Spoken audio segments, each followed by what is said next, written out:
3 has a total of 6 drivers located on the front, back and sides of the box that measures a total of 20x40x40 cm.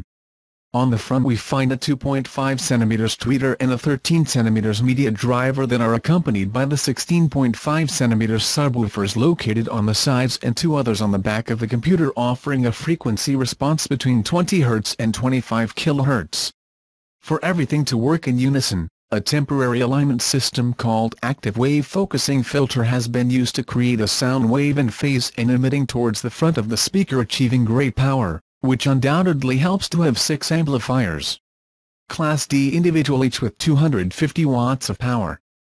It has also incorporated a kind of acoustic correction system in the form of a switch with multiple positions that we must adjust depending on the position in which we place the speaker, free space, near a wall or corner, and also has a system of equalization with 14 different modes.